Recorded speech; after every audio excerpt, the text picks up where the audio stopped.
وآلہ الطاہرین۔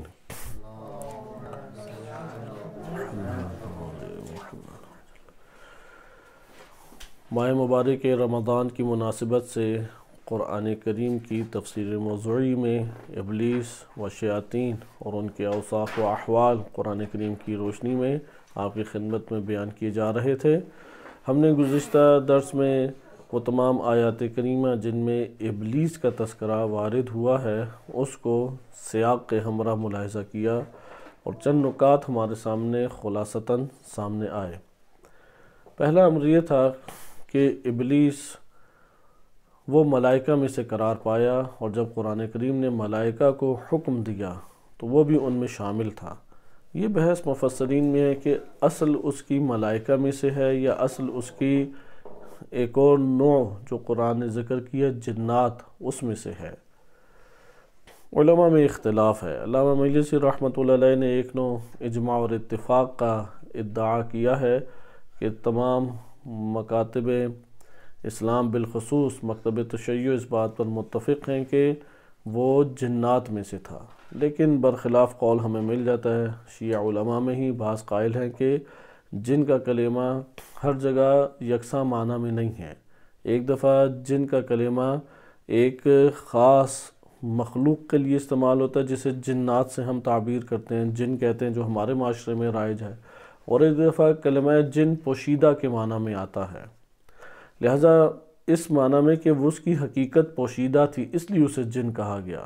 وَإِلَّا ملائکہ دو طرح کے ہیں، ایک ملائکہ معصوم ہے، وہ ملائکہ سماوی اور سماوی میں بھی جو عرش کے ساتھ مختص ہیں یا خصوصی جیسے جہنم کے نگہبان ہیں، اس اصناف کے ملائکہ جو ہیں یہ فقط معصوم ہیں۔ بقیہ ملائکہ کا معصوم ہونا لازم نہیں ہے، اور اس کا شمار انہی میں سے ایک ہوتا تھا۔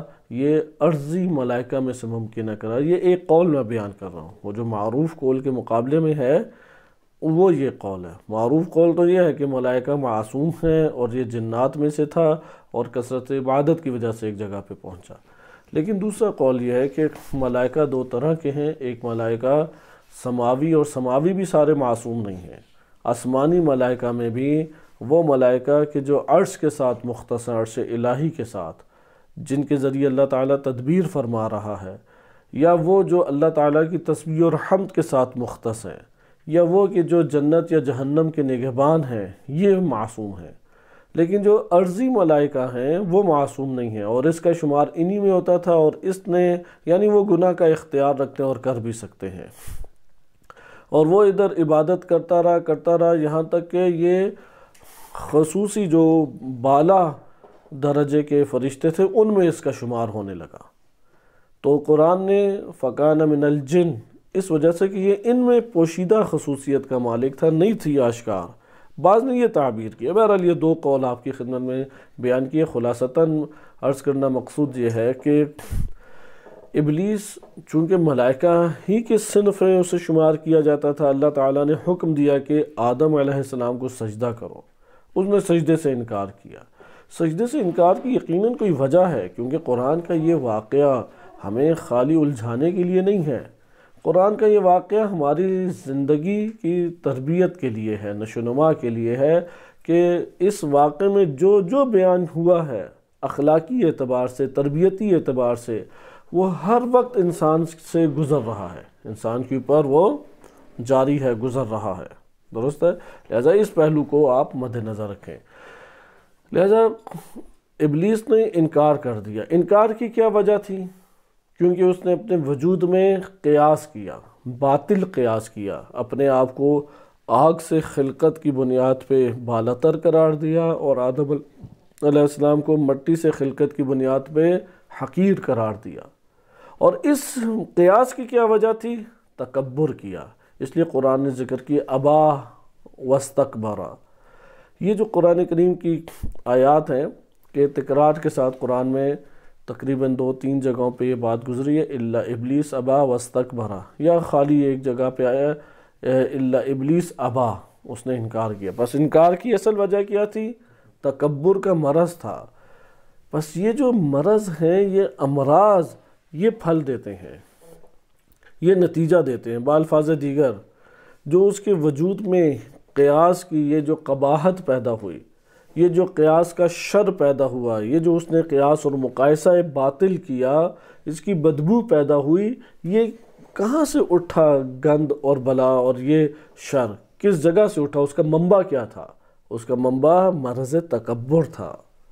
اگر مرض تکبر اس کے نفس کو لگ گئے اور اس کے نتائج یہ نکلیں گے، تو کیا بشر میں سے کسی بشر کو اگر یہ مرض تکبر لگے تو اس کے وجود میں یہ گندگی نہیں پھیلے گی؟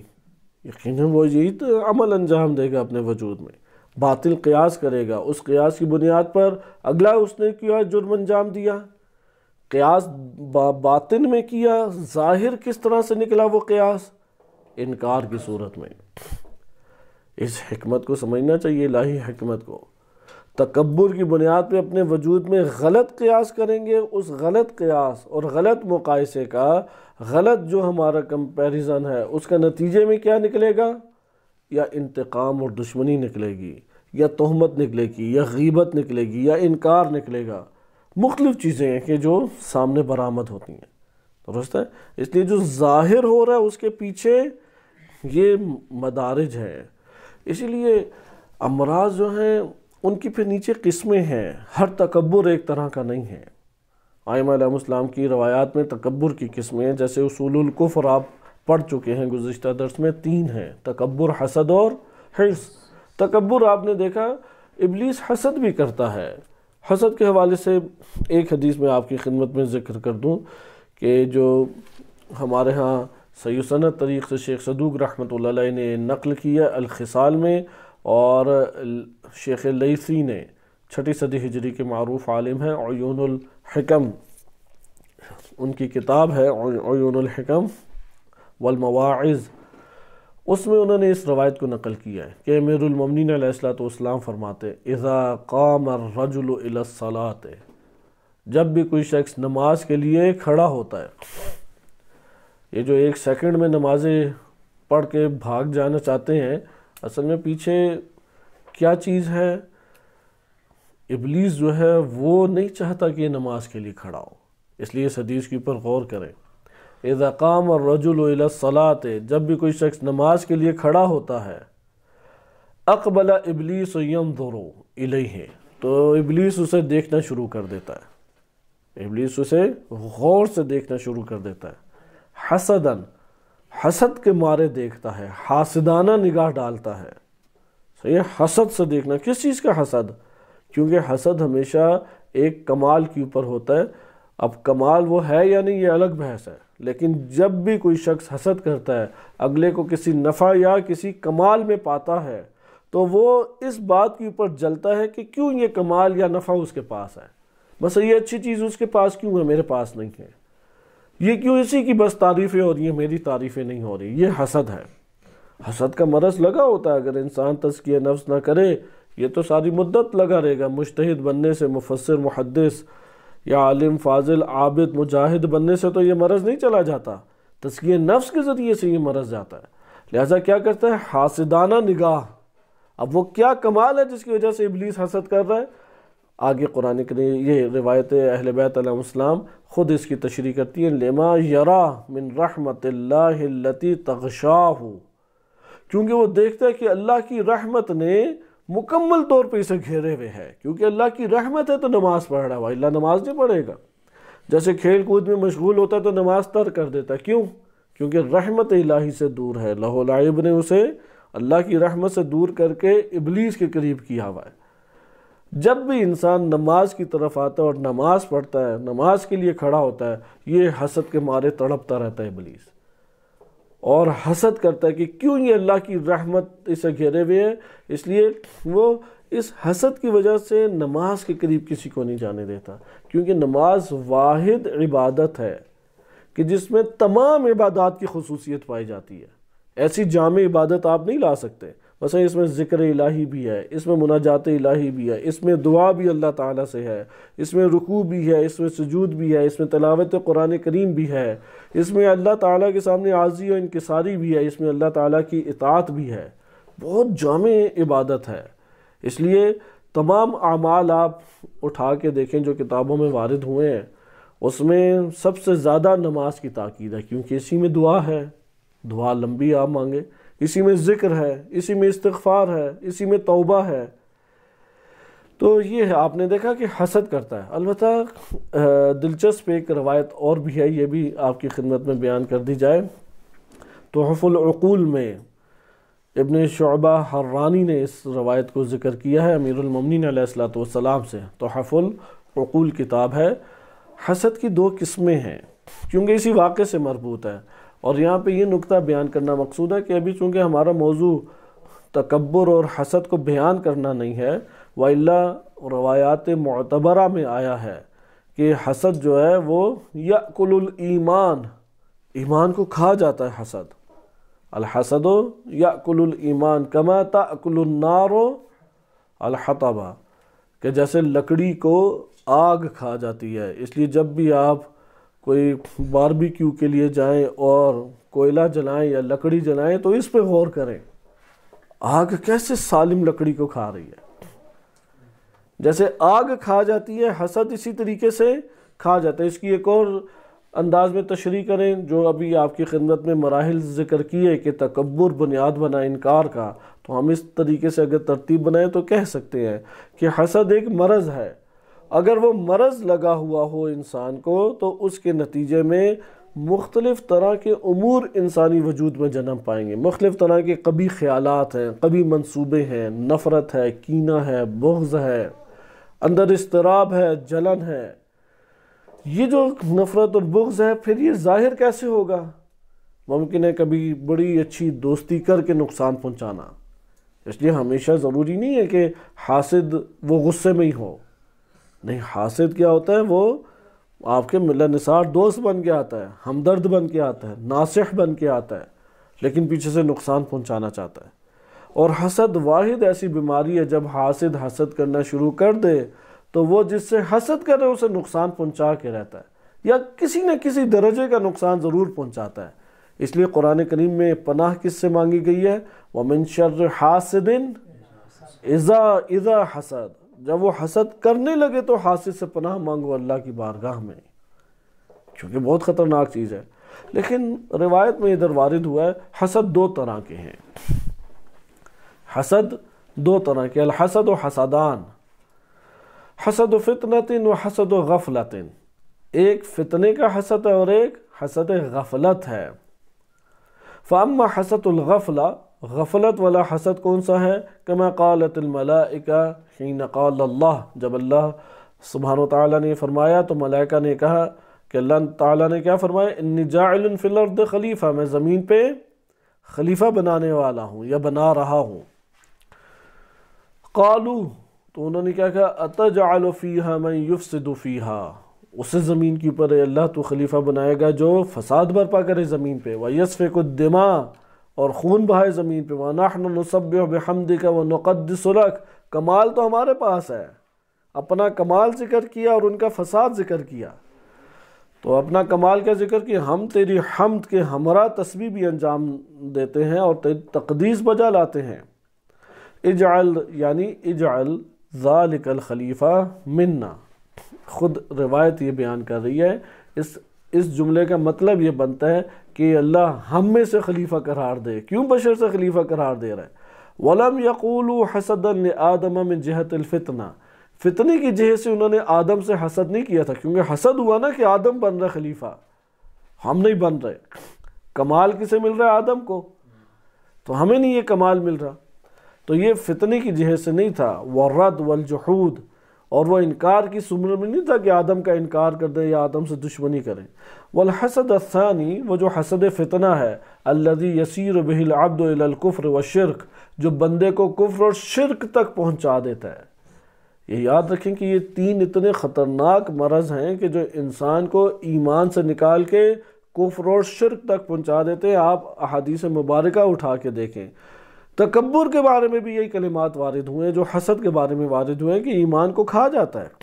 ادھر بھی یہ بیان فرما رہے ہیں امام کہ جو بندے کو کفر اور شرک، عابد کو کفر اور شرک تک پہنچا دیتا ہے، فَهُوَ حَسَدُ إِبْلِيسِ، یہ ابلیس کا حسد تھا، فِي رَدِّهِ عَلَى اللَّهِ، کہ اللہ سبحانہ وتعالیٰ کے حکم کو رد کیا، وَإِبَاحِ عَنِ السُّجُودِ لِآدم، اور آدم علیہ السلام کو سجدہ کرنے سے اللہ کی نافرمانی کی۔ یہ آپ کی خدمت میں ایک بیان تھا، اسی سے اب ہم خلافت کے مسئلے کے اوپر منتقل ہو جائے۔ اصل جھگڑا کیا چل رہا ہے اس کو سمجھیں ہم۔ اس دنیا کے اندر جو ظالم ہے انتہائی شقی اور ظالم نظر آتا ہے۔ کیسے ظلم و ستم دنیا کے اندر ہیں؟ آپ نے دیکھا ہوگا، ایک ڈاکومنٹری ابھی دکھا رہے تھے افریقی ممالک کی، ادھر انہوں نے کوئی 70,000 کے قریب بندے قید کیے ہوئے ہیں، اور ایک کمرے میں کتنے بندے ہیں؟ ایک کمرے میں اگر 60 یا 70 بندے آ سکتے ہیں تو انہوں نے تقریباً 700 کے قریب بندے گھسائے ہوئے ہیں اس میں، اور ان کے لیے کھانا پینا بند کیا ہوا ہے، لیکن گیس اور بڑی دیگچی اور پانی کا اہتمام ہے۔ تو اب وہاں کھانا پینا نہیں ہے تو وہ قرہ ڈالتے ہیں کہ جس کی باری آئے گی اسے ماریں گے اور اسے پھر کھاتے ہیں۔ بعض ہیں جو اکڑ دکھاتے، کسی کی انگلی کٹی ہوئی ہے وہ بنا کے کھا لی، کسی کا بازو کٹا ہوا ہے، اور اس طرح سے وہ وہاں پہ رہ رہے ہیں۔ ظلم و ستم کی انتہا ہے، انتہائی بدترین ظلم و ستم ہے۔ اسی طریقے سے اور ہمارے پاس دنیا کے ظلم و ستم، جیسے یہ ممالک کو تباہ و برباد کرنا ہے، کہ امریکہ کہتے ہیں کہ ہر سال کئی من گندم جو ہے، سابقہ یہ بات تھی، البتہ سابقہ دہائیوں میں اس طرح ہوا ہے، کئی من گندم سمندر میں بہا دیتا تھا، کیونکہ اگر یہ بیرونی ممالک میں منتقل کر دی گئی اور لوگوں کا پیٹ بھر گیا تو پھر یہ ہمارے ماتحت نہیں رہیں گے۔ بھوک اور افلاس طاری کر کے لوگوں کو بلیک میل کر کے قابو کیا ہوا ہے۔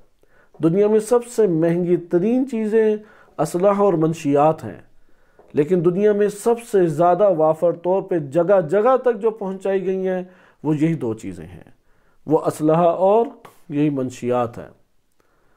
یہ جو تیسری چیز ہمارے پاس آج کے دور میں آئی ہے، موبائل۔ دنیا میں مہنگی ترین چیز فلم انڈسٹری ہے۔ آپ جانتے ہیں کہ کیمرے کتنے مہنگے ہیں، اداکاروں کو کس قدر زیادہ پیسہ دینا پڑتا ہے، لیکن آپ دیکھیں گے کہ سب سے زیادہ وائرل ہونے والی چیزیں کیا ہیں؟ یہ چھوٹے چھوٹے کلپس ہیں۔ نیٹ موجود ہے، کلپس کے فساد موجود ہے، یہ ظلم و ستم، یہ وحشت گری، یہ پوری دنیا میں افلاس۔ اگر پوری دنیا میں فقط اور فقط کھانے پینے کی چیزوں میں امانت داری کا خیال رکھا جائے، ایک بندہ بھی فقیر دنیا میں نہیں ہوگا، ایک بندہ بھی۔ حالانکہ پوری دنیا میں خشکی کا حصہ کتنا ہے؟ 29%، 28 یا 29% ہے، پورا 30% بھی نہیں ہے۔ 70% کیا ہے؟ پانی۔ اس 29% کے اندر بھی جو بشر رہتا ہے وہ شاید 5 سے 10% کے اوپر بھی نہیں رہ رہا۔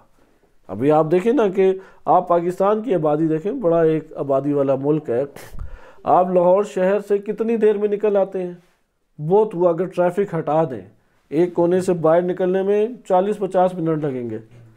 یعنی لاہور کا پورا ایریا، کراچی کا پورا ایریا اگر آپ لیں، ممکن ہے 1 سے 1.5 گھنٹہ آپ کہہ دیں، لیکن جو خالی زمین پڑی ہے وہ کتنی ہے؟ اس کے مقابلے میں جو بھری ہوئی آبادی کا ایریا شہر ہے، اس خالی سرزمین کے مقابلے میں ایک ڈاٹ ہے، ایک نقطہ ہے بس۔ اسی طرح سے دیگر ممالک بھی ہیں، نیچے خشک زمین پڑی ہوئی ہے، لیکن رہنے کا مسئلہ سب سے زیادہ ہے، کھانے پینے کا مسئلہ سب سے زیادہ ہے۔ ایک پھل کا درخت اتنا پھل دیتا ہے، پورا محلہ استفادہ کر لیتا ہے، اور اگر 10 پھلوں کے درخت ہو تو وہ تاجر بن جاتا ہے۔ اور اس وقت ہزاروں کیا لاکھوں درخت دنیا میں آباد ہیں، فصلیں در فصلیں آباد ہیں، لیکن کھانے کے لیے چیزیں نہیں ہیں۔ 70% پانی کا جو حصہ ہے وہ کیا ہے؟ پانی ہے، اور پانی میں مچھلی ہے۔ مچھلی گوشت میں مہنگے ترین غذا ہے۔ کیوں اتنی مہنگی ہے جبکہ سمندر آپ کے پاس سب سے زیادہ موجود ہے؟ لہٰذا آپ نے ملاحظہ کیا کہ ظلم و ستم عجیب پھیلا ہوا ہے دنیا میں۔ اس سارے ظلم و ستم کا کیا ہے؟ ایک طرف دیکھیں کھیل کود کو خوب ابھارا ہوا ہے، دوسری طرف سے شہوت کو ابھارا ہوا ہے، تیسری طرف سے غربت اور فقر آئی ہوئی ہے، چوتھی طرف سے غیر امنیت ہے، قتل و غارت، کرپشن، چینہ چپٹی، چوری چکاری، یہ ساری کی ساری چیزیں پھیلی ہوئی ہیں۔ مسئلہ پیچھے کہاں پر ہے؟ مسئلہ اسی واقعے سے ہم حاصل کر سکتے ہیں نتیجہ۔ مسئلے کا جواب اسی واقعے میں ہے۔ دشمنی ہے، سرزمین دشمنی ہے زمین، یہ تو رہنے کی جگہ نہیں ہے۔ یعنی میدان جنگ میں کوئی اچھے گھر بنانے لگ جائے، ہے میدان جنگ، اور وہ بہترین طریقے سے اپنے آپ کو رہنے سہنے اور ہمیشہ کی زندگی کے خواب دیکھنا شروع ہو جائے۔ اللہ تعالیٰ نے دونوں کو اتارا، قرآن کے واضح الفاظ ہے نا، اہبطا بھی ہے اور اہبطو بھی ہے۔ اہبدو کہ اتر جاؤ تم، حبوط کہتے ہیں اترنے کو، عروج کہتے ہیں چڑھنے کو، یا صعود کہتے ہیں چڑھنے کو، حبوط کسے کہتے ہیں؟ اترنے کو کہتے ہیں۔ اب آپ اس کو ملاحظہ کریں کہ اگر حبوط کا حکم دیا گیا ہے، نزول کا حکم دیا گیا ہے، تو کس جگہ پہ اتار رہے ہیں؟ اس اتارنے کے طور طریقے، ادھر رہنے کے طور طریقے، ادھر جینے کے سلیقے وہ کیا نہیں بتائے گئے؟ تو اس لیے قرآن نے اس کی پوری خبر دی کہ ایک ایسی جگہ پہ اتار رہے ہیں جس کی خود فرشتوں نے ہمیں خبر دی۔ وہ کیا تھی فرشتوں نے جو خبر دی؟ آپ نے ابھی آیت میں پڑھا، یفسق فیہا من یفسد فیہا وَيَسْفِكُ الدِّمَاء، جو اس میں کیا اتر کے کرے گا؟ خون بہائے گا اور فساد برپا کرے گا۔ اللہ تعالیٰ نے تو ہر چیز حسین، خوبصورت، کمال کے درجے کے اوپر فائز بنائی کہ اس سے بہتر چیز خلق نہیں ہو سکتی تھی جو اس دنیا میں خلق ہوئی ہوئی ہے، اس سے بہتر نہیں وجود میں آ سکتی تھی۔ اگر آ سکتی ہوتی تو اللہ تعالیٰ خلق فرماتا۔ لہذا یہاں پہ فساد کس نے برپا کیا؟ انہوں نے۔ بس یہ جگہ ایسی ہے کہ جو سرزمین فساد بنے گی، ایسی ہے کہ جہاں پہ خون بہایا جائے گا، ایسی ہے کہ جہاں پہ آزمائش میں ڈالا جائے گا، اس جگہ پہ سب کو اتار دیا۔ اب اتار کے ہمیشہ رکھا، ہمیشہ رکھے تو پھر تو یہ جہنم ہوتی ہے ہمارے لیے، صحیح ہے؟ اس کے لیے کہ اللہ تعالیٰ نے کہا اِلَىٰ حِینٍ مَتَاعٌ اِلَىٰ حِینٍ، اس جگہ پہ بھی نعمت دی، لیکن ادھر کی ہر نعمت کو متاع کا، متاع کہتے ہیں ایک جگہ پہ آپ نے مختصر وقت میں رہنا۔ مثلا اس کمرے میں آپ نے 4 گھنٹے رہنا ہے، آپ کو بجلی ہے اور پانی ہے اور دیگر سہولت کی چیزیں دے دی، یہ کیا چیزیں کہلائیں گی؟ متاع۔ اب آپ ان میں سے کوئی چیز لے کے تو نہیں ساتھ جائیں گے، سب چیزیں چھوڑ کے جائیں گے، تو متاع اسی دنیا میں ترک کر کے انسان آگے چلا جاتا ہے۔ لہذا زمین کو اللہ تعالیٰ نے کیا قرار دیا ہے؟ عارضی طور پہ میدان امتحان، کئی نام ہیں اس کے۔ اگر اس بات کو ہم نہیں سمجھیں گے آگے فلسفہ سمجھ نہیں آئے گا۔ یہ جو جگہ ہے زمین کیا ہے؟ اول میدان امتحان اور آزمائش ہے۔ بعض ایسی ہوتی ہیں نا، یہ جو فلمیں بھی عجیب و غریب سی انہوں نے بنائی ہوئی ہیں، کیونکہ وہ اپنے کتابوں کے اور افکار اور نظریات سے وہ استفادہ کرتے ہوئے پھر خیالی دنیا کی فلمیں بناتے ہیں۔ تو آپ نے دیکھا ہوگا بعض جگہوں پہ کہ آپ فلمیں ایسی ہیں کہ اچھا اب اس جگہ پہ ہم نے 10 گھنٹے رہنا ہے، اس کے بعد اگلی جگہ کے اوپر منتقل ہو جائیں گے، ادھر اتنے گھنٹے رہنا ہے، پھر ادھر اتنے گھنٹے رہنا ہے۔ زمین ہمارے پاس اسی طرح سے ہے، زمین ایک مرحلہ زندگی گزارنا ہے، الہین مستقر ہے ادھر لیکن ایک مدت کے لیے۔ اچھا اس زمین کی حیثیت کیا ہے ہمارے لیے؟ اول مقام امتحان اور آزمائش، دوسرا ہے مقام مبارزہ ہے۔ یہ ہر ٹائم حق اور باطل کا مبارزہ، ہر ٹائم ابلیس اور خلیفۃ اللہ اور ان کے ماتحت لشکروں کا جھگڑا، ہر وقت یہ چل رہا ہے، ہر وقت، کسی آن یہ ختم ہونے والا نہیں ہے۔ میدان مبارزہ ہے، میدان سکون نہیں ہے۔ تیسرا ہمارے پاس کیا ہے؟ میدان فتنہ ہے۔ یہ ہر ٹائم نعمت بھی فتنہ بن جاتی ہے، مصیبت بھی فتنہ بن جاتی ہے۔ تیسرا کیا ہے؟ مقام فتنہ ہے۔ یہ آیات اور روایات اہل بیت علیہ السلام کی، اس کا ایک نچوڑ آپ کی خدمت میں ذکر کر، بس یہ زمین ابھی ادھر ہی ہم توقف کرتے ہیں۔ مقام فتنہ اس جگہ پہ بھیج دیا بھیج دیا تو آزمائش کیا ہے؟ اگر بھیج دیا تو مبارزہ کیا ہے؟ اگر بھیج دیا تو فتنہ کیا ہے؟ اس کی بھی تشریح واضح طور پہ کی، اور وہ میں یہ ہے ابلیس نے آ کے تکبر اپنا دکھانا ہے اور اپنی بڑائی کو ظاہر کرنا ہے، اور اس کی بڑائی تب تک ظاہر نہیں ہوگی جب تک وہ حقیر اور پست نہ کر دے، عملاً پست نہ کر دے، بنی آدم کو، بشر کو پست عملاً نہ کر دے۔ نمبر 2، بڑائی کا تقاضا یہ ہے کہ میں خلافت کا حقدار ہوں۔ فرشتوں نے کیا کہا؟ میں خلافت کا حقدار۔ ابلیس نے کیا کہا؟ میں خلافت کا حقدار۔ اور اللہ تعالیٰ نے کیا فرمایا؟ آدم علیہ السلام خلافت کے حقدار ہیں۔ یہ جب ہمارے پاس بات آ گئی تو یہ ہمیں پتہ لگ گیا یہ جھگڑا رہے گا، سارا جھگڑا ہے حاکمیت کا، سارا جھگڑا میں کا، یہ میری چیز، یہ میری حکومت، یہ میرا حکم، یہ میرا آرڈر، میرے مطابق ساری چیزیں چلیں۔ لہٰذا ابلیس اسی طرح چلانا چاہتا ہے، لیکن خلیفۃ اللہ اللہ کے مطابق چلانا چاہتا ہے۔ یہ جھگڑا رہے گا۔ اچھا، ابلیس پھر کیا ہوا؟ تکبر نے اس کے سارے ایمانی پہلوؤں کو کھا لیا، اور انشاءاللہ اب یہ اگلے درسوں میں آئے گا۔ جتنے اصول برائی ہیں، اصول گناہ ہیں، یعنی جڑیں ہیں گناہوں کی، وہ سب کی سب آغاز کس نے کی؟ وہ ابلیس نے آغاز کی۔ سب سے پہلے قتل کرنا، سب سے پہلے انکار کرنا، سب سے پہلے دشمنی کرنا۔ شراب کے اس نے سب سے پہلے درخت اگائے، اس نے انگور سے شراب سب سے پہلے بنائی، اس نے سب سے پہلے بت کو بنایا، پھر بتوں کے حوالے سے اس نے لوگوں کے دلوں میں خیالات پیدا کیے، ان سے عبادتیں کرائیں۔ اس طرح سے آگے ہمارے پاس آئے گا کہ ابلیس تمام برائیوں کا پھر ایک منبع بن گیا۔ اس لیے ہر برائی جو صادر ہوتی ہے وہ ابلیس سے ارتباط کی وجہ سے صادر ہوگی۔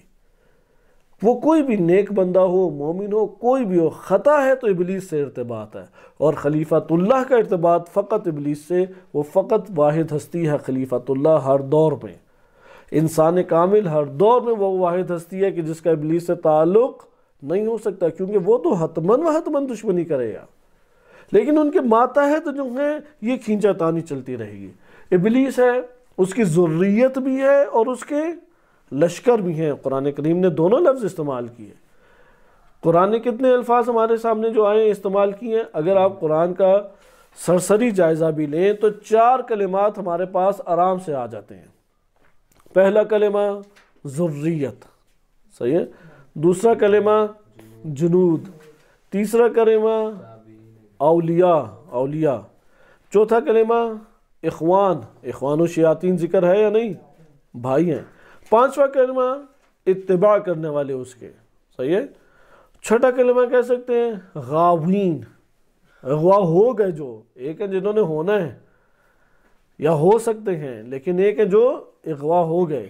آپ یہ سارا کا سارا لشکر بن جاتا ہے۔ ابلیس کی حکومت انہی سے ہے۔ ابلیس جو سارے کے سارے امور چلا رہا ہے، وہ کس طرح سے چلا رہا ہے؟ وہ اسی طریقے سے چلا رہا ہے۔ اس کو آپ ذرا اب توجہ سے دیکھیں، جتنے میں نے آپ کے سامنے مراحل بیان کیے قرآن کریم اور روایات اہل بیت علیہ السلام کی زبانی ہے، خود ذاتی کوئی استنباط نہیں ہے، ظاہر کلام سے استفادہ کیا ہے۔ لہٰذا دقت اس چیز کی طرف کریں کہ ابلیس کی طرف سے اب اس کے خصوصی اولیاء ہیں، سرپرست ہیں۔ احادیث کی طرف آ جائے تو اور لفظ بھی ہیں، مردات الشیاطین، اصحابہ، ابالسہ، عفاریت کے تذکرہ انشاءاللہ آگے آئے گا۔ نمبر 2، ابلیس کے یہ جو جنود اور لشکر ہیں، ان کا تعلق کن میں سے؟ یہ جن ہیں یا انس ہیں؟ انسان ہیں؟ جنات ہیں یا دونوں؟ احسن، دونوں میں سے ہیں۔ انسانوں میں بھی ہیں اس کے نمائندے اور جنوں میں بھی نمائندے ہیں۔ انسانوں میں نمائندے کہاں پہ زیادہ بستے ہیں؟ ہمارے آس پاس ہیں یا نہیں؟ کبھی کبھی ہم بھی ہو جاتے ہیں یا نہیں؟ ہم بھی بعض اوقات ہو جاتے ہیں، صحیح؟ ابلیس کے ماتحت جب آ جائیں اور اس کا پورا ایک نظام پھر آگے چلتا ہے۔ اس لیے جب بھی کوئی برائی انجام دیتا ہے تو ابلیس کے ماتحت شیاطین میں سے کسی سے تعلق اس کا قائم ہوا ہے، اس کی بنیاد پہ شر اس کے ذہن میں آتا ہے، وَإِلَّا شر نہیں آ سکتا۔ اور جب بھی کوئی خیر آتا ہے تو ملائکہ سے تعلق ہونے کی وجہ سے خیر سامنے آ رہا ہے۔ یہ بات واضح ہو گئی۔ ادھر ایک سوال ابھارتے ہیں، اب یہ کب تک چلتا رہے گا سارا عمل؟ تا قیامت یا تا موت انسان کے تا موت چلتا رہے گا۔ یعنی جب انسان خیر انجام دینے لگے گا تو پھر کیا چیزیں آ جائیں گی مقابلے میں؟ فوراً رکاوٹیں شروع ہو جائیں گی۔ پہلی رکاوٹ کہاں پہ آتی ہے؟ خود انسانی وجود میں آتی ہے، وسوسے کی صورت میں۔ اس نے اس کو بھی پار کر لیا، پھر باہر شیاطین ہیں یا نہیں؟ وہ آ کے حائل ہونا شروع ہو جائیں گے۔ پھر جیسی جتنی مقدار کی نیکی اتنا بڑا مبارزہ۔ یہ جملہ دوبارہ ذہن نشین کریں، جتنی مقدار کی نیکی بڑی ہوگی اتنا شدید مبارزہ بھی شدید ہوگا، نیکی چھوٹی مبارزہ بھی چھوٹا ہوگا، جھگڑا بھی شیاطین سے کیا ہوگا؟ ٹکراؤ بھی شیاطین سے کیا ہوگا؟ چھوٹا ہوگا. جتنی بڑی نیکی انجام دیں گے ٹکراؤ بھی بڑا ہوگا. ٹکراؤ کیسا ہوگا؟ مثلا آپ گھر میں صرف اپنے بیوی بچوں کو کھانا کھلانا چاہتے ہیں. اب اگر خیر اور برکت اور انسانی تقاضوں کو مد نظر رکھیں تو کیسے کھانا کھلانا چاہیے؟ ایک چھوٹی سی مثال اس کی پر دقت کریں تاکہ اصل موضوع کی طرف پھر ہم منتقل ہو جائیں. یعنی آپ کیسے چاہتے ہیں کہ آپ کو گھر میں کھانا کھلایا جائے؟ کیسے چاہیں گے؟ اس طرح توجہ کریں. اگر آپ چاہتے ہیں کہ کیسے کھانا کھلائیں تو کیا آپ کہیں گے؟ آپ کہیں گے کہ میرے ساتھ رحمت کا سلوک کیا جائے، سب سے پہلے عزت دی جائے. ذلت کے ساتھ اچھا کھانا بھی کوئی ذائقہ دے گا. مہربانی کا سلوک کیا جائے، نرمی کا سلوک کیا جائے، اچھا ماحول ہو. صحیح ہے؟ کوئی ناگوار واقعہ نہ ادھر رونما ہو. یہی تقاضا کریں گے نا. اب اس کو بگاڑنے کے لیے ابلیس کیسے آئے گا؟ کیا وہ کھانے کا ذائقہ خراب کر دے گا؟ کیونکہ وہاں تک تو رسائی نہیں ہے اس کی. کیا وہاں پہ کوئی چیز توڑ پھوڑ دے گا؟ بلڈنگ کو پکڑ کے زلزلہ برپا کر دے گا؟ یہ چیزیں تو نہیں شیاطین کر سکتے. کیا کر سکتے ہیں شیاطین؟ وسوسے ڈال سکتے ہیں. ایک کے اندر ایسی عجیب و غریب باتیں ابھاریں گے وہ زبان سے سب کو مصیبت میں مبتلا کر دے گا. ایک کے اندر ایک عجیب و غریب حالت برپا کریں گے وہ اس سے دوسرے سے لڑائی جھگڑا شروع کرنے لگ جائے گا. ادھر سے اب ایک گالیاں دے رہا ہے، ادھر سے ایک شور مچا رہا ہے، ادھر سے ایک رولا ڈالا ہوا ہے، ادھر سے شہوت ابھار رہی ہے کہ بھائی جیسا بھی ہے کھا لو. ایک طرف سے پتہ خبر مل جائے گی کہ یہ تو حرام ہے، دوسری طرف سے شہوت کو اور ابھار دے گا. آپ نے دیکھا کہ اس کے دشمنیاں اس طریقے سے ہیں. یہ تو چھوٹی سی جگہ ہے. آپ نے اب کھلانا ہے 100 بندوں کو. 100 بندے کے وسائل آئیں گے تو 100 بندوں کو کھلائیں گے. اب کیا ابلیس آ کے کام کریں گے؟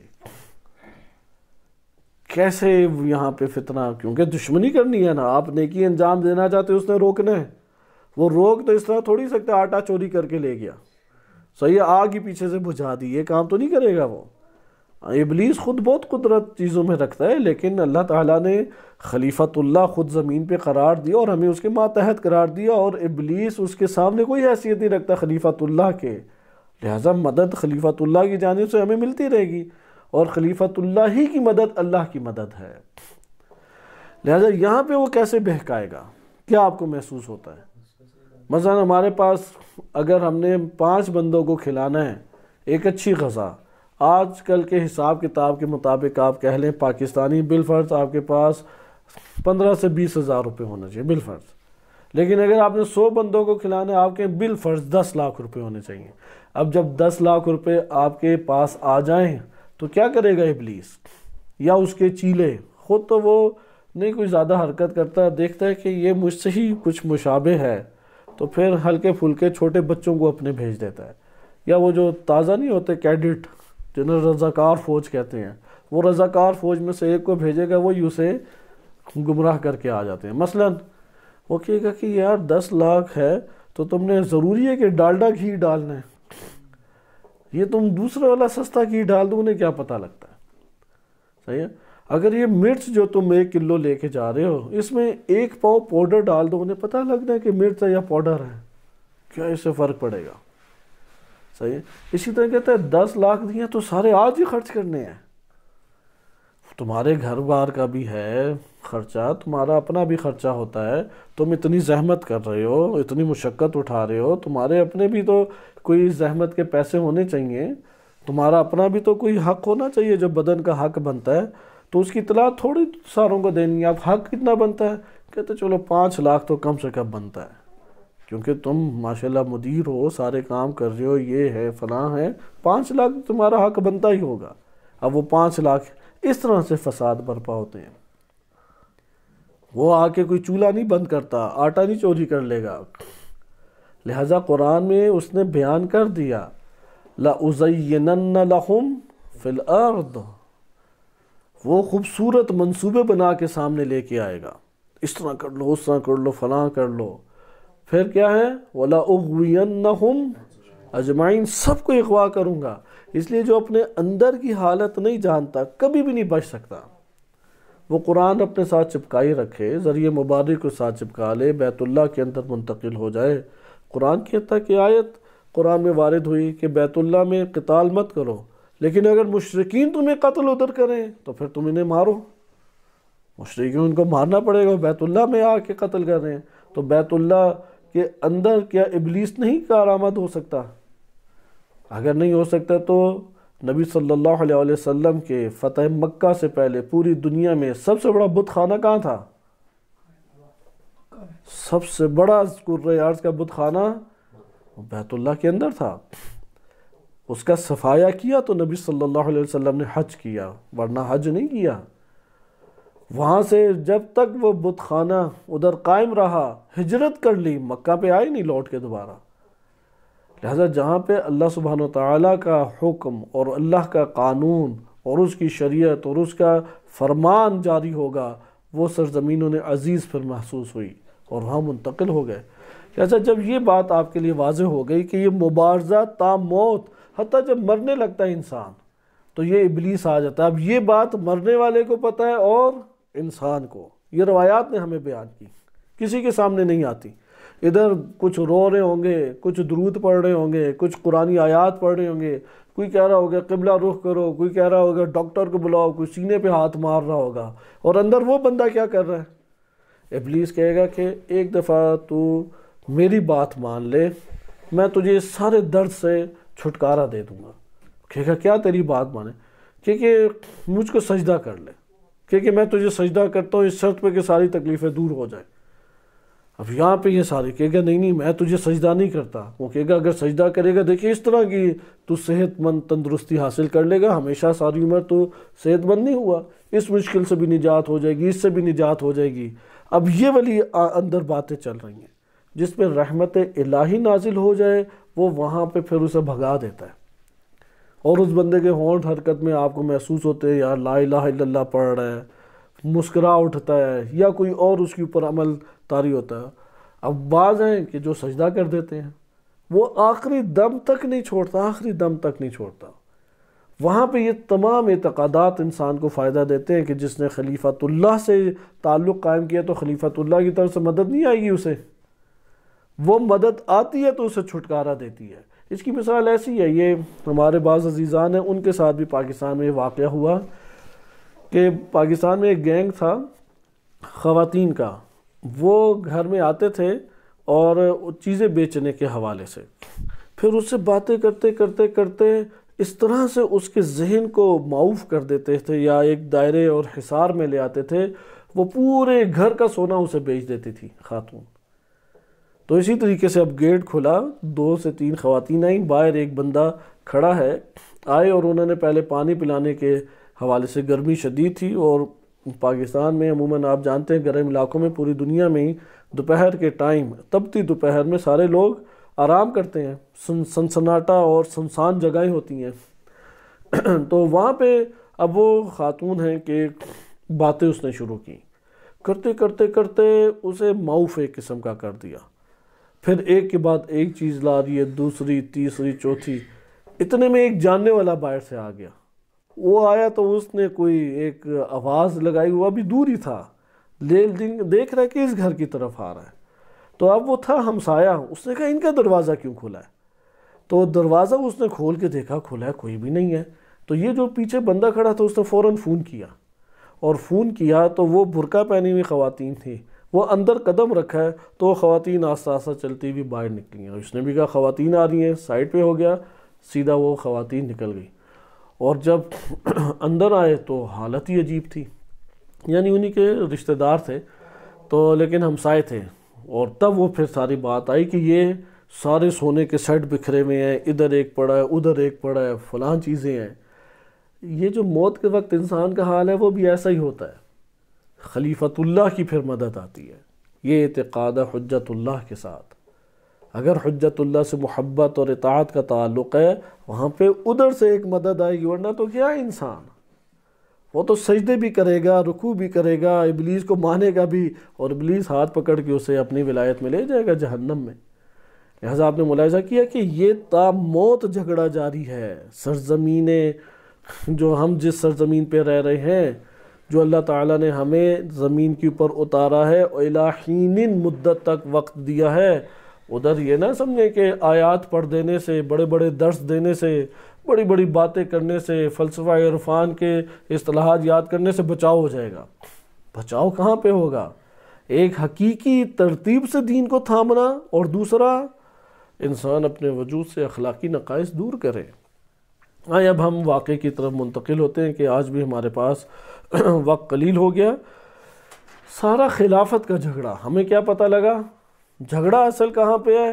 مسئلہ خلافت کا۔ ابلیس کہتا ہے میری خلافت، اور ابلیس کی خلافت کا نتیجہ تاریکی، ظلمت، ظلم و ستم، گناہوں کی تاریکی ہے، معصیت الہی کے اندھیرے ہیں۔ ابلیس کی خلافت کا مطلب کیا ہے؟ شقاوت ہی شقاوت زمین کے اوپر چھائی ہوئی ہو، ہر طرف گناہ ہی گناہ نظر آئے گا، بدتر سے بدتر ظلم و ستم دنیا میں جنم لیتا جا رہا ہے۔ اور خلیفت اللہ کی اگر خلافت کا ہم اگر دیکھیں، اس کی خلافت کا کیا مطلب ہے؟ برکات، رحمتیں، امن و سکون، ایثار، قربانی، معاف کر دینا، الفت، محبت، قربت، یہ ساری کی ساری، قانون کی اتباع، یہ چیزیں آ جائیں گی۔ حکومت کبھی بھی قانون کے بغیر نہیں چلتی۔ ابلیس بھی اپنا قانون جاری کرواتا ہے، اور اس کے ماننے والے اس کے ماتحت رہیں گے یا نہیں؟ ماتحت رہیں گے۔ جیسے ابھی اسرائیل میں جھگڑا چل رہا ہے، نیتن یاہو کو وہ ہٹانا چاہ رہے ہیں، اب ادھر مظاہرے چل رہے ہیں، دونوں ہی ابلیس ہیں، دونوں ہی شیاطین ہیں۔ ایک شیطان دوسرے شیطان کو کہہ رہا ہے ہمارے جو قوانین بنائے ہوئے ہیں اس کے مطابق تم حکومت کرو۔ اسی طریقے سے خلیفت اللہ بھی قانون کے ذریعے چلائے گا، لیکن قانون اللہ کا، اللہ کے بندوں پہ، اللہ کی سرزمین پہ، اللہ ہی کے ولی اور خلیفہ کے ذریعے سے۔ آئیں یہاں پہ کہانی الٹ کہاں پہ ہو جائے گی؟ یعنی یہ جو اس ٹائم ہم دیکھتے ہیں کہ باطل چھایا جا رہا ہے، یعنی ابلیس کیا ہے؟ اس کی شقاوت، اس کے اندھیرے، اس کی تاریکی، اس کے ظلم و ستم، اس کے شیطانی ابلیسی منصوبے وہ چھاتے جا رہے ہیں یا نہیں؟ لیکن اس کے مقابلے میں قیام کون کر رہا ہے؟ حق کا لشکر قیام کر رہا ہے۔ حق کے لشکر کا سربراہ کون ہے؟ وہ خلیفت اللہ امام مہدی عجل اللہ تعالی فرجہ الشریف۔ یہ ٹکراؤ جاری ہے۔ اگر ایسا ہو جائے کہ اکثریتی لوگ خلیفت اللہ اس کو قبول کر کے اس کو قوت دے دیں اور وہ آشکار ہو جائے، تو پھر ابلیس کا کیا بنے گا؟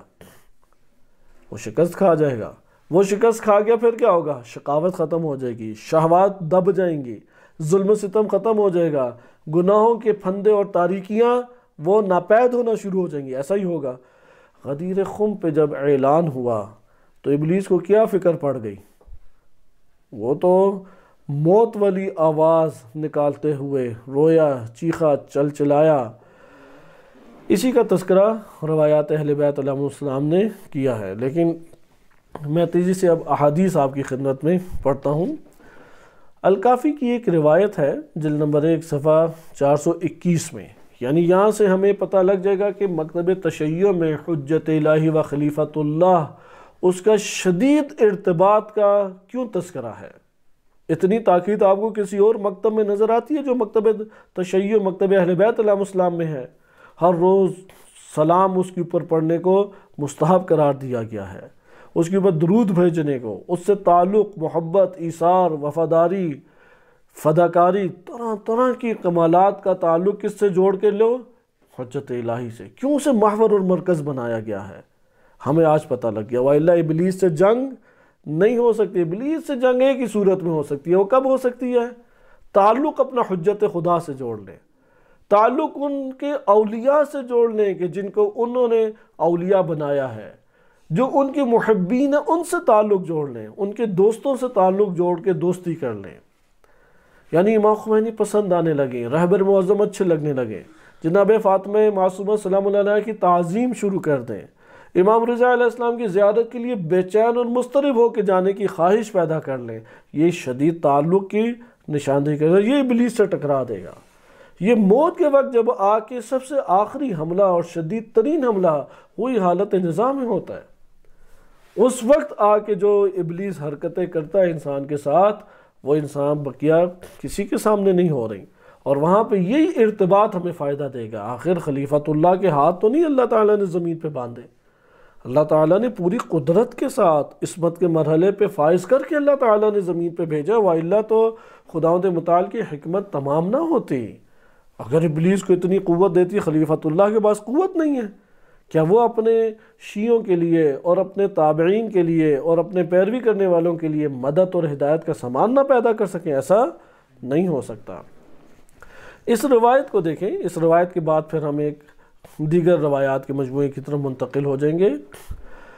علی بن جعفر امام صادق علیہ السلام کے بیٹے ہیں، وہ کہتے ہیں سمعت ابا الحسن امام موسیٰ کاظم علیہ السلام کو میں نے یہ فرماتے سنا، یقول فرماتے ہیں لما رآ رسول اللہ صلی اللہ علیہ وآلہ، حضرت صلی اللہ علیہ وسلم نے جب یہ دیکھا تیمن و عدین و بنی امیہ یرکبون منبرہ، کہ بنی تمیم اور بنی عدی، کیونکہ حضرت ابوبکر کا تعلق قبیلہ تمیم سے تھا، حضرت عمر کا تعلق وہ عدی قبیلے سے تھا، اور بنو امیہ حضرت عثمان کا تعلق بنو امیہ سے تھا، اور اس کے بعد پورا سلسلہ معاویہ، یزید اور مروان اور نسل مروان یہ بنو امیہ سے تعلق رکھتے تھے۔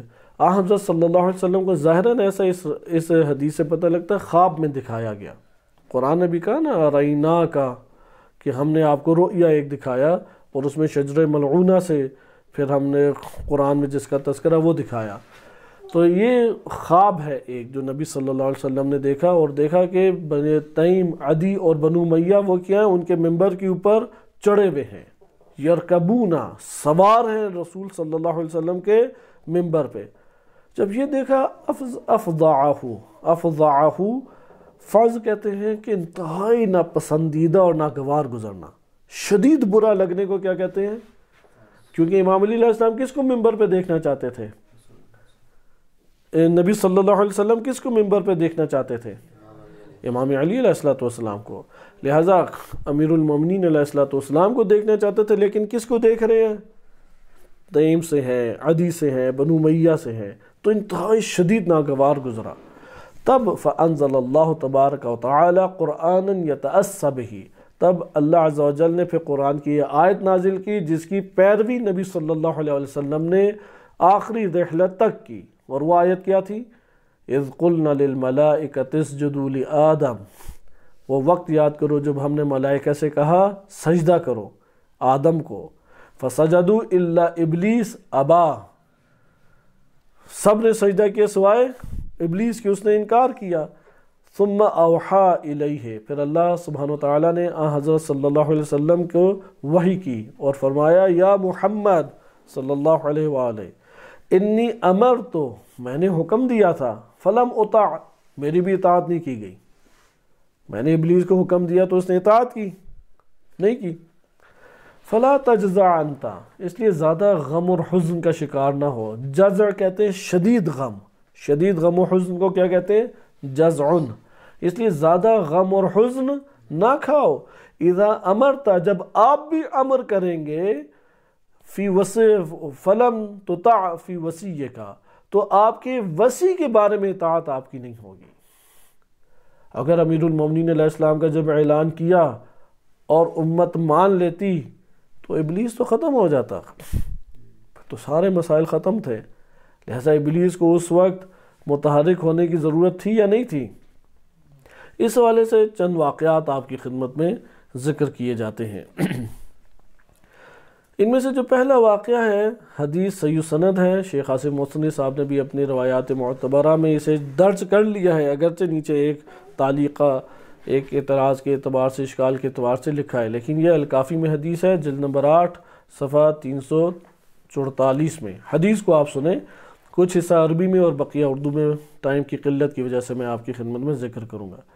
اس حدیث کے راوی سارے معتبر ہیں، سارے کے سارے راوی معتبر ہیں، اور جناب سلمان فارسی وہ نقل کر رہے ہیں۔ سمعت سلمان الفارسی رضی اللہ عنہ، سلیم بن قیس ہلالی انہوں نے یہ ذکر کی ہے، اور یہ ان کی کتاب میں بھی موجود ہے۔ آیت اللہ صافی مازندرانی حافظہ اللہ تعالیٰ کے مطابق کتاب سلیم بن قیس ہلالی وہ معتبر کتب میں سے ہی ہے۔ اختلاف ہے علماء میں، ایک بڑی تعداد اس کو معتبر نہیں مانتی کہ وہ جو انہوں نے لکھی تھی سلیم نے وہ پہنچی نہیں، لیکن آیت اللہ صافی اس بات کی قائل اور دلائل دیے ہیں کہ جو انہوں نے لکھی تھی وہ پہنچی بھی ہے، اور یہ ایک دلیل بھی بن جاتی ہے کیونکہ اس جگہ پہ جو درج ہے وہ اس کتاب میں بھی درج ہے جو آج ہمارے پاس موجود ہے۔ بہرحال سلمان فارسی رضی اللہ عنہ کہتے ہیں لما قبض رسول اللہ صلی اللہ علیہ وآلہ، اب اس واقعے کو بہت دقت سے دیکھیں، لیکن اسی پس منظر میں دیکھیں جو میں نے بیان کیا ہے۔ زمین میدان مبارزہ، میدان جنگ، میدان فتنہ، میدان آزمائش اور امتحان ہے۔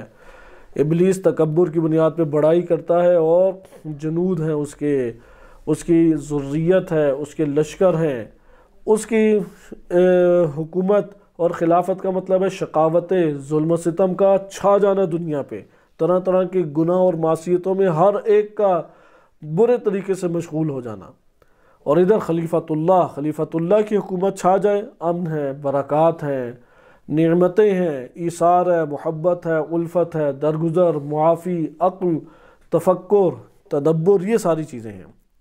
اب یہاں پہ آپ دیکھیں کیا ہوا، کہتے ہیں جب حضرت صلی اللہ علیہ وسلم کی رحلت ہو گئی، وَصَنَعَ النَّاسُ مَا صَنَعُوا، لوگوں نے وہ کیا جو انہوں نے کرنا تھا، انجام دیا۔ وَخَاصَمَ ابو بکر وعمر وابو عبیدہ بن جراح، حضرت ابو بکر، حضرت عمر اور عبیدہ ابن جراح انہوں نے جھگڑا کیا، کس سے؟ الانصار، انصار سے جھگڑ پڑے۔ فَخَصَمُوهُمْ بِحُجَّةِ عَلِيٍّ، تو انہوں نے انصار سے جھگڑا کیا علی علیہ السلام کے حجت ہونے پر، کہ وہ حجت ہیں یا نہیں، حجت الہی ہیں یا نہیں۔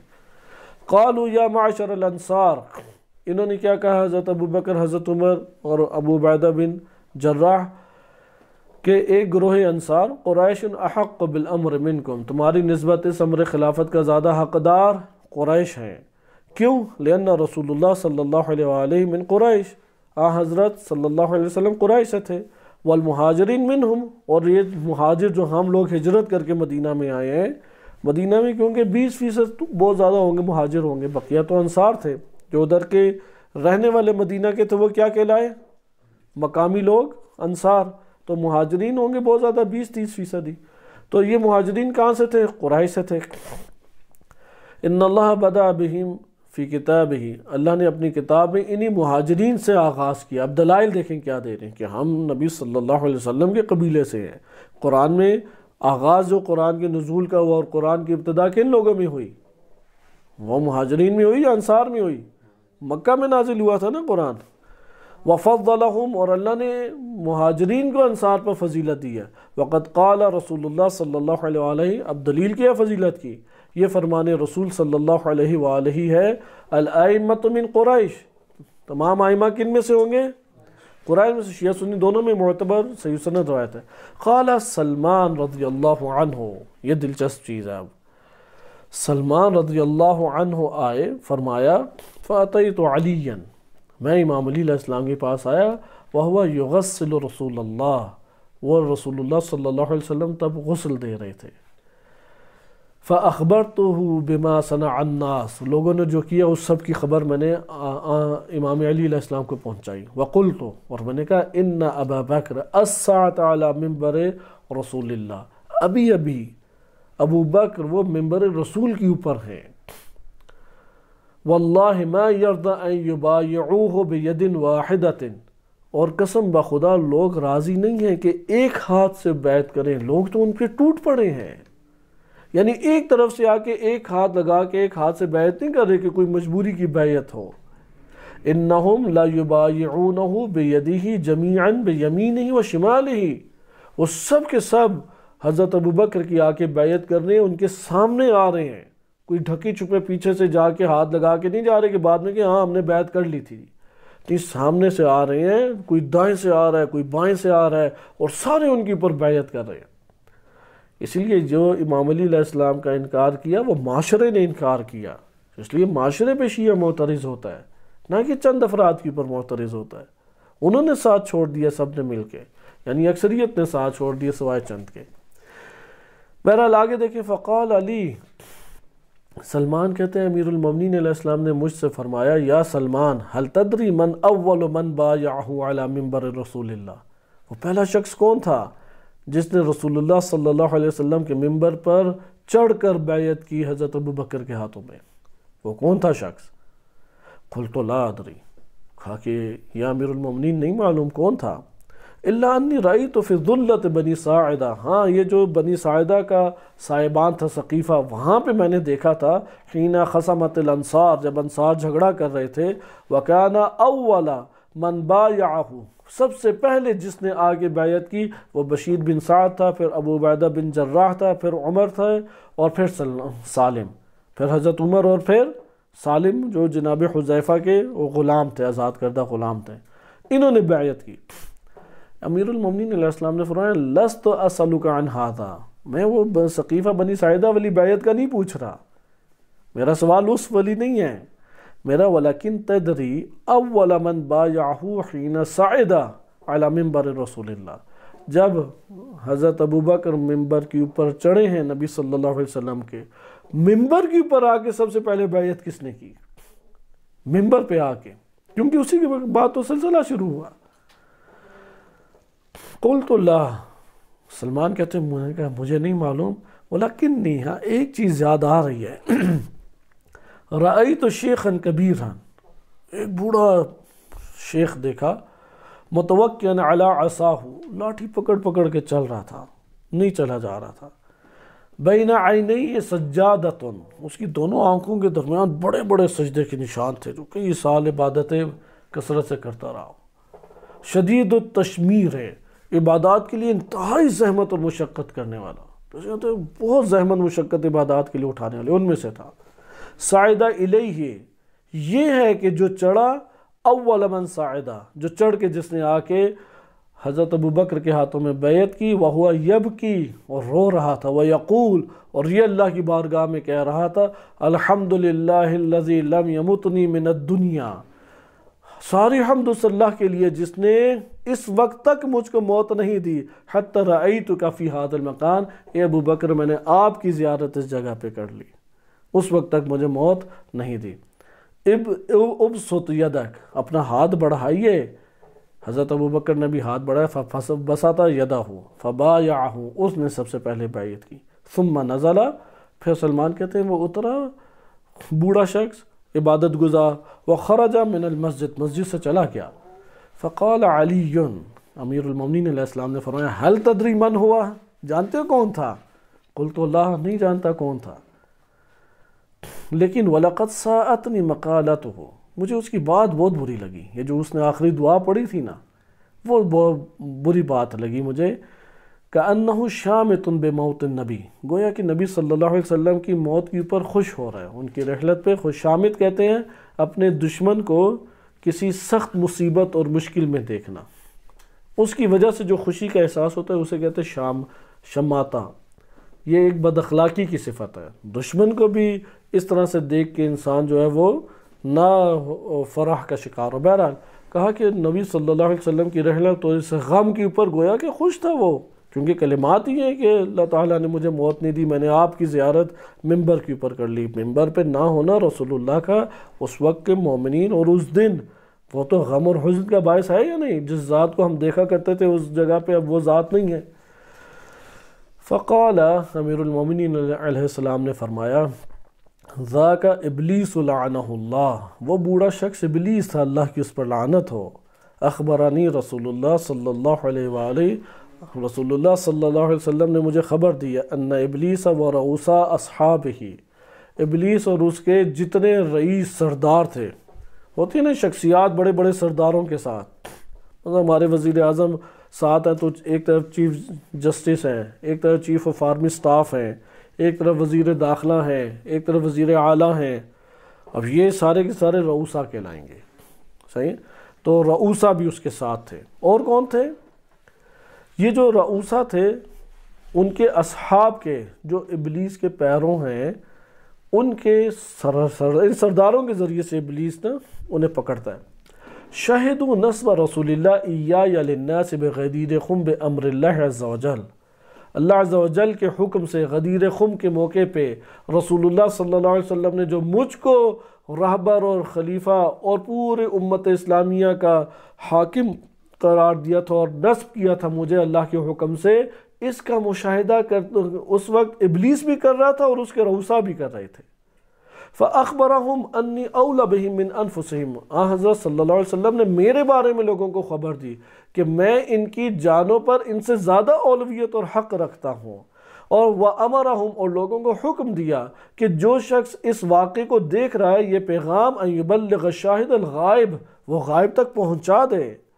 فَأَقْبَلَ إِلَىٰ إِبْلِيسَ أَبَالِسَتُهُ وَمَرَدَةُ أَصْحَابِهِ، ابلیس کے ابالسہ، یہ اس کی خاص نسل یا خاص اس کے بندے ابالسہ کہلاتے ہیں، جن میں ابلیسیت کا جو وصف ہے بہت آشکار، صفت آشکار ہو، اور جو سرکش ترین اس کے اصحاب ہیں وہ سارے بھاگے بھاگے آئے ابلیس کے پاس اور کہا فَقَالُوا إِنَّ هَذِهِ أُمَّةٌ، یہ امت مرحومۃ، ان کی پر تو اللہ کی رحمت نازل ہو گئیں، وَمَعْصُومَةٌ، یہ تو سب گناہوں سے بچ گئے، وَمَا لَكَ وَلَا لَنَا عَلَيْهِمْ سَبِيلٌ، نہ تیرے لیے اب کوئی راہ ہے نہ ہمارے لیے کوئی راہ ہے کہ ہم اس امت کو بہکا سکیں، یہ تو ہمارا خاتمہ ہو گیا، یعنی رونے پیٹنے لگ گئے۔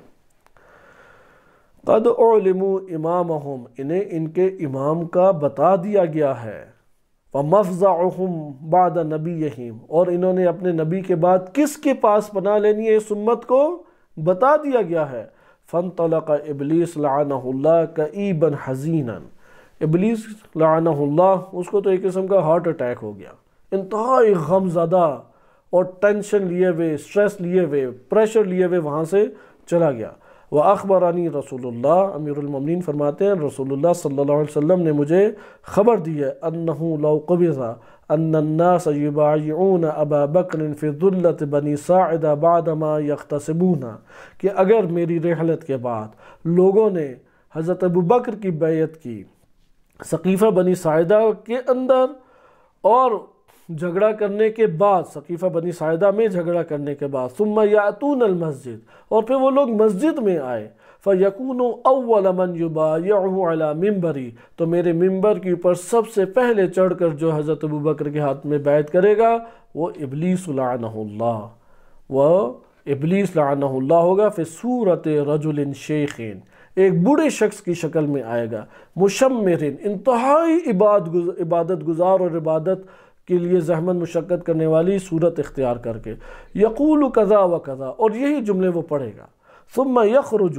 پھر وہ نکلے گا، فیجمع شیاطینہ و ابالستہ، اور پھر سارے کے سارے وہ اپنے شیاطین اور ابالسہ کو جمع کرے گا، فینخر، اور پھر ایک ناک سے بھیانک ترین آواز نکالے گا، ویکسع، اور ان لوگوں کے درمیان آ کے، نخر کہتے ہیں، نخرہ یعنی ان خیشوم سے آوازوں کا نکالنا، اور یہ جو کلمہ ہے اس کے بعد یکسع کے بارے میں وارد ہوا ہے کہ اس کا مطلب ہوتا ہے کہ اس کا مطلب ہاں ایک ہاتھ سے دوسرے ہاتھ کے اوپر مارنا، یا دم کے اوپر زور سے پاؤں مارنا، صحیح ہے، ضربہ یدن رجل علی دبر شیء، یعنی کسی چیز کے پیچھے ایک ہاتھ سے، یعنی تھپکی دینا، صحیح ہے، اس نے آواز نکالی، اب ان سب کو کیا تھپکیاں دے رہا ہے، آ جاؤ آ جاؤ، خوشی سے نہیں ہوتا، اور استقبال کر رہا ہو، وَيَقُولُ كُلًّا زَعَمْتُمْ، سب کو وہ کہے گا تم یہ گمان کر دیتے أَنَّ لَيْسَ عَلَيْهِمْ سَبِيلٌ،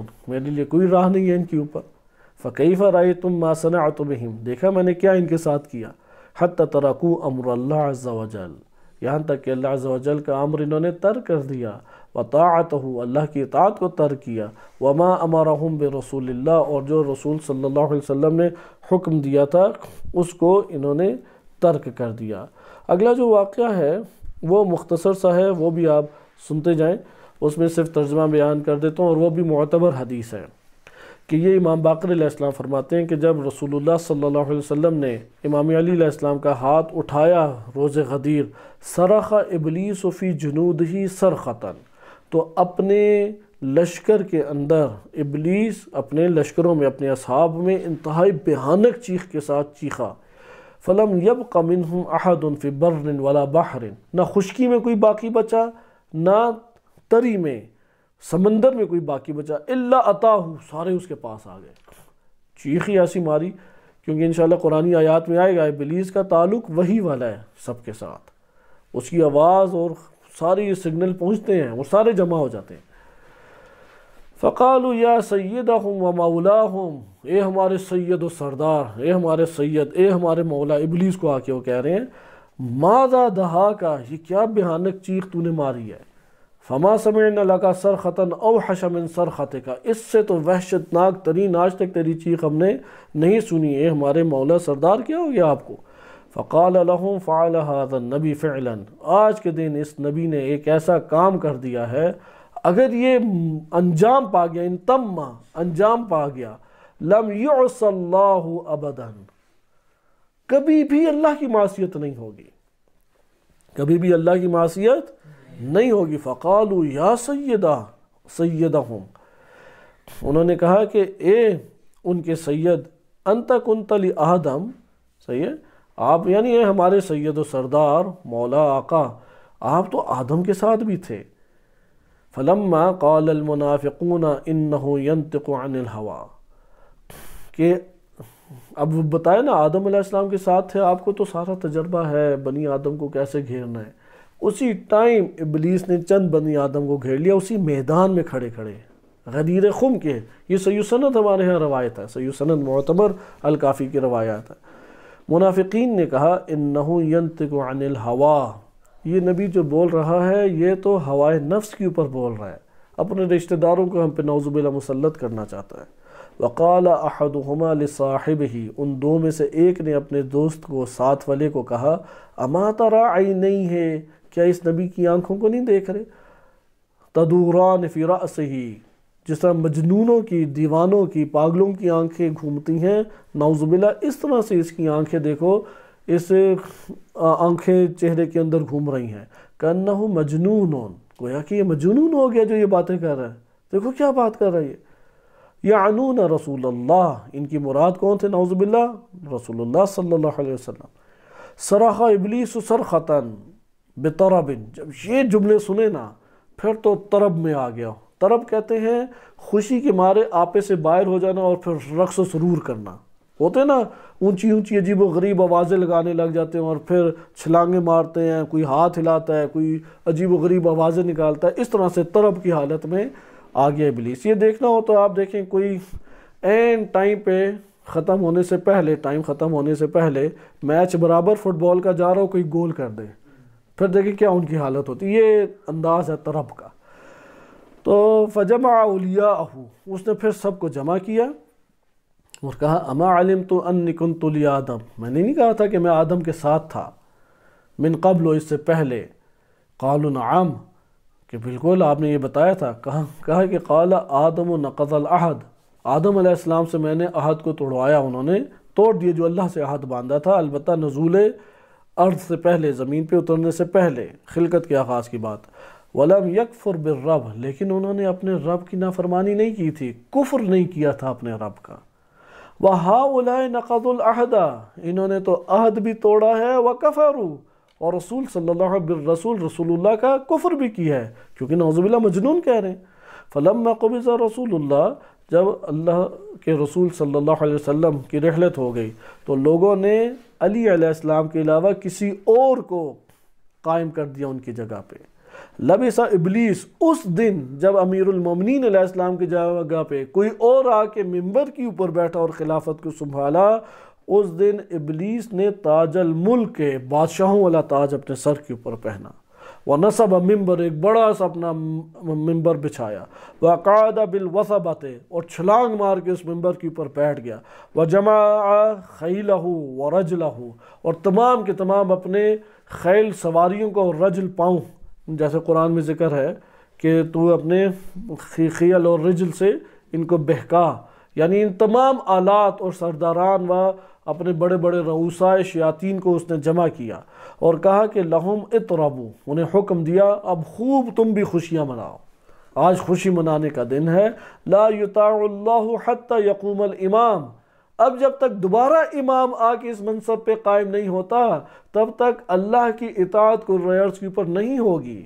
وطلع ابو جعفر علیہ السلام، امام باقر علیہ السلام نے پھر یہ تلاوت ارشاد فرمائی، وَلَقَدْ صَدَّقَ عَلَيْهِمْ إِبْلِيسُ ظَنَّهُ، ابلیس نے ان کے اوپر اپنے گمان کو سچ کر دکھایا، فَاتَّبَعُوهُ، اور انہوں نے پھر ابلیس کی اتباع کی، إِلَّا فَرِيقًا مِّنَ الْمُؤْمِنِينَ، سوائے مومنین کے ایک گروہ کے۔